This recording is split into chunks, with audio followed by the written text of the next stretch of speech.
Fala galera, estou eu e a enfermeira Oleide aqui na nossa playlist chamada Recolha Seus Cacos.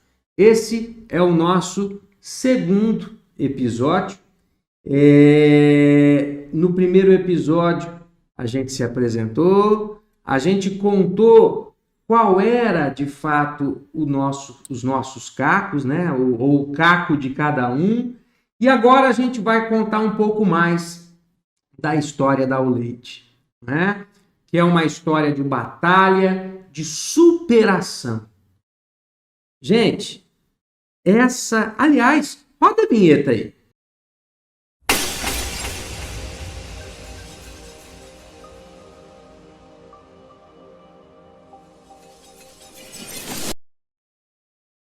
Aliás, é bom salientar, né, galera?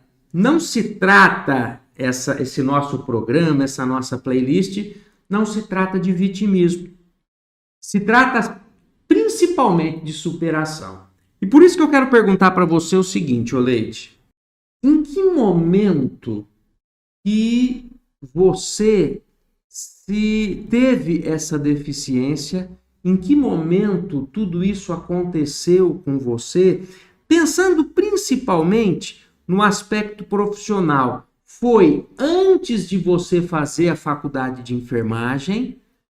Foi depois que você já tinha feito, ou seja, você já era enfermeira quando você se tornou deficiente visual, né? E o que você pensou no exato momento que você ficou sabendo que você seria deficiente visual de forma irrecuperável, definitiva? Fala um pouquinho pra gente, Oleide.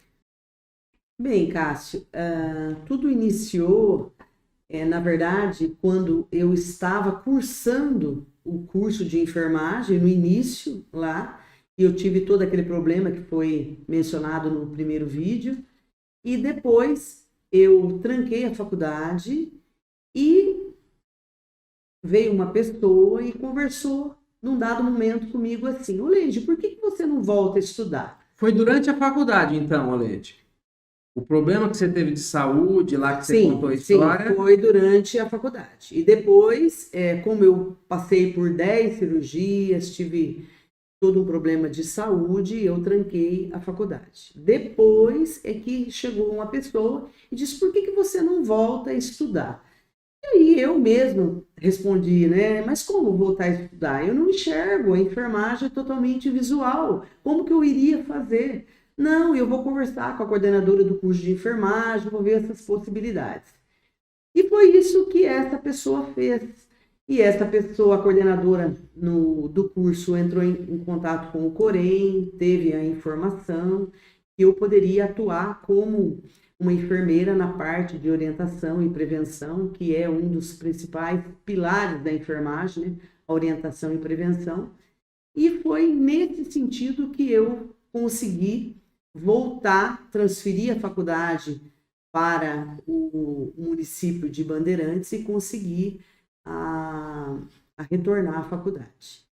E isso a duras penas, Cássio, a duras penas, porque o diretor da faculdade, naquele momento, não quis me receber, achou que não teria como a formação, não teria como depois eu vir a trabalhar.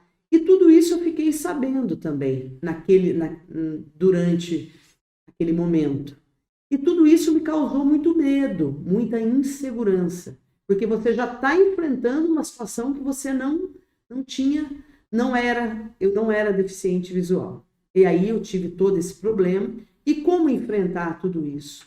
Como fazer essa nova adaptação?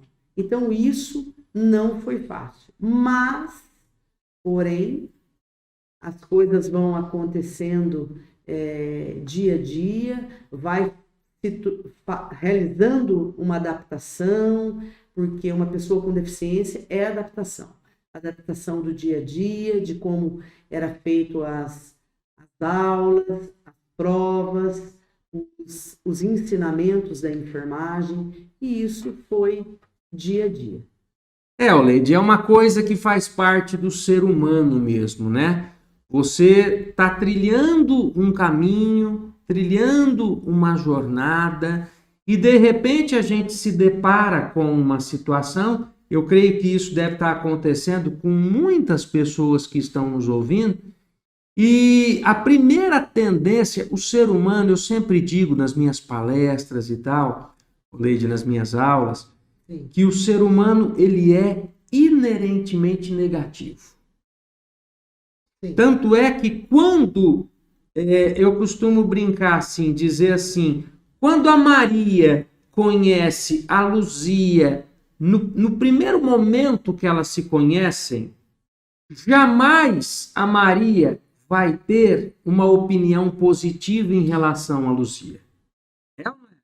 Geralmente nós temos aquela tendência de, ai, uma pessoa tão estranha, ai, parece que ela tem assim um ar, fica pesado, ainda mais a mulher, brincadeira, gente, mas eu costumo dizer assim, tem muita mulher que se sente meio sensitiva, né? Meio sexto sentido, e ai, parece que o ar fica pesado com ela. E aí, Oleide, o que acontece? Com a convivência, a pessoa fala, depois de alguns meses, fulana, você sabe que eu não gostei de você num primeiro momento, mas agora eu vejo que você é uma pessoa maravilhosa. O que isso significa? Galera, olha lá. Ela levou segundos para obter preconceitos negativos e levou meses de convivência para poder, de fato, concluir como a Luzia de fato era. Ou seja, nós somos inerentemente negativos. Todas as nossas reações primárias são reações negativas.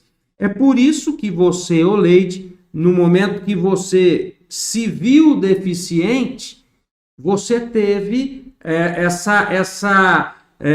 esse sentimento de desistir de tudo. Sim. Não, acabou. Minha carreira acabou. Pode falar, Oleide. Como que vai ser a partir de agora, né? E é o que você acabou de dizer, essa questão de adaptação, né? Justamente. De adaptação, de convívio com outras pessoas, de aceitação da tua nova forma de viver. Então, tudo isso vai sendo construído dia a dia. Eu queria que você falasse para todos aqui, Oleide, depois que você, então, teve essa pessoa que mostrou para você que poderia concluir a sua faculdade, depois que o diretor da instituição foi induzido a aceitá-la na instituição, porque era um direito seu, e aí a gente tem que pensar que isso é importante, né? Nós temos direitos. Independente do que você, caro ouvinte, caro telespectador, esteja passando, você tem que saber que você tem direitos também. Então, depois que você concluiu a sua faculdade, Oleide, e a empregabilidade? Eu quero perguntar assim, ó, o emprego que você está hoje, você está, Oleide, de favor? Né? Você comprou a sua vaga? Ou o que aconteceu? Conta para todo mundo o que é que aconteceu, como é que a Oleide, enfermeira, deficiente visual, conseguiu chegar no posto que está hoje, concursado e tal, mas eu quero que você conte. Fala um pouco para a gente, Oleide. Pois é, Cássio, aí teve a minha formatura e depois eu estava com o diploma em mãos, né, com uma deficiência para ser enfrentada, porque durante a faculdade, o ser humano, ele tem essa tendência de falar, mas vai ser amanhã. Depois ocorreu a formatura, eu já estava com o diploma em mãos, com a deficiência e precisando trabalhar. Desempregado, precisando trabalhar. Como que seria? Gente, um um verdadeiro medo de enfrentar, de como que vai ser, um vazio, sem saber por onde começar.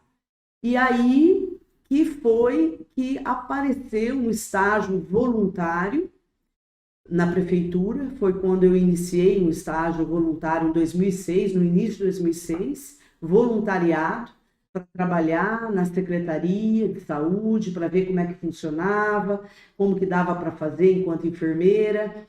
E depois, logo isso no início do ano de 2006, depois aparece, em junho, já teve o primeiro concurso, o qual eu participei.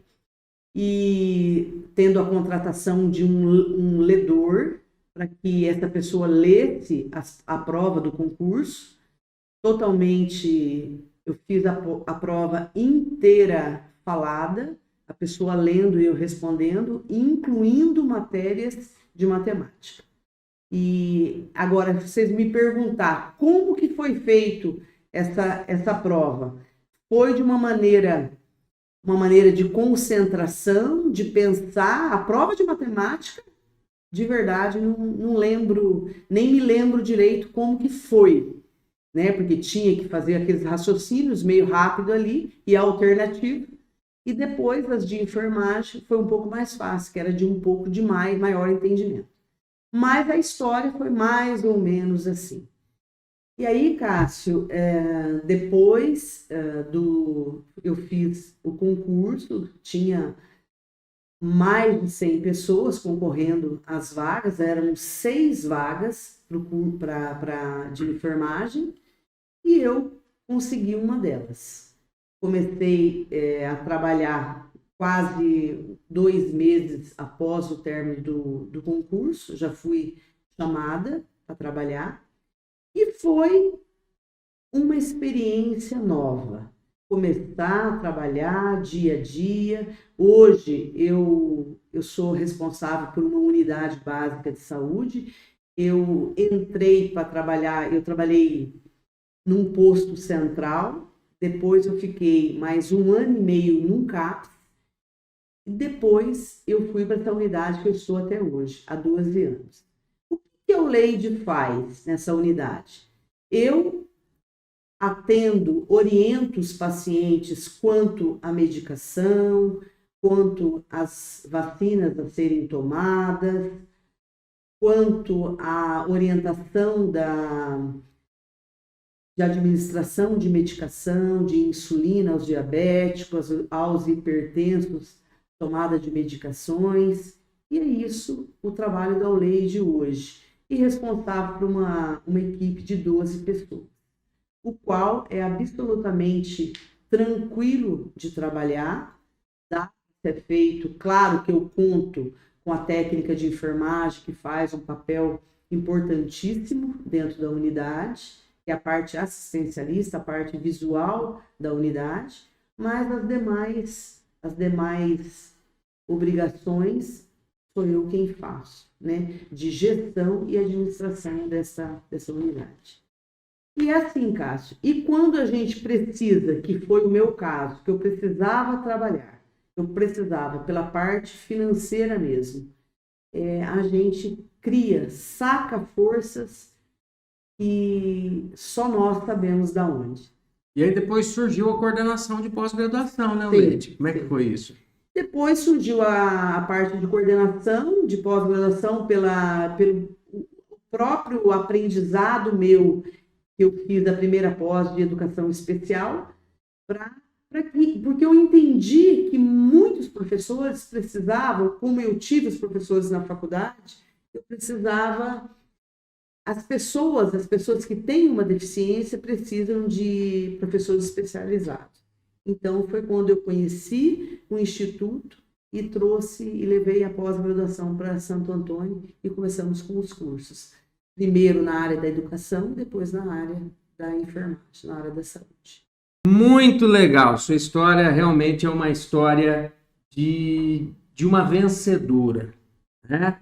É justamente isso que a gente quer mostrar aqui. A história de uma pessoa que, como qualquer ser humano, pensou sim em desistir de tudo, né?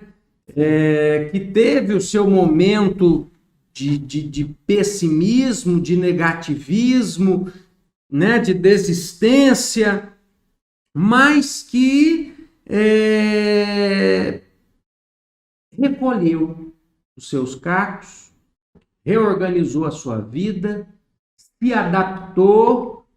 E eu acho, Leide, tanto a minha história quanto a sua história, a coincidência entre as nossas histórias é que nós não tivemos muito tempo para negação. Né? Não teve muito tempo. Por quê? Porque, na verdade, quando você tem ou uma deficiência visual irreversível ou um AVC, você sabe que aquilo é definitivo, né? Não adianta. Pô, a lesão, se eu quiser ficar me negando, é só eu pegar minhas ressonâncias, minhas tomos e dar uma olhada naquela mancha do tamanho de uma moeda de R$1 que tem lá no meu hemisfério direito, que eu vou ver que aquilo não tem como... lógico, eu acredito muito sou cristão, além de ser um cientista, sou um cristão, acredito muito na potencialidade da gente ir melhorando a cada dia, mas a gente sabe que a medicina ela tem o seu limite, né? Nada vai vir e vai tirar a sequela que o AVC me causou. Você também, você falou que fez 10 cirurgias, com toda certeza você foi ao ponto máximo da possibilidade da sua recuperação, até que você percebeu o seguinte, não tem condições. Eu vou ter que reorganizar minha vida, vou ter que recolher meus cacos aqui, vou ter que tocar a bola para frente e acabou. Então, isso é muito importante. E esse vídeo foi muito interessante, contando um pouco da tua história. E no próximo vídeo, o que nós vamos falar? Sobre a sua história. É isso mesmo. Contar um pouquinho para vocês dos meus cacos aí, com um pouco mais de detalhe. Até mais, galera. Felicidades!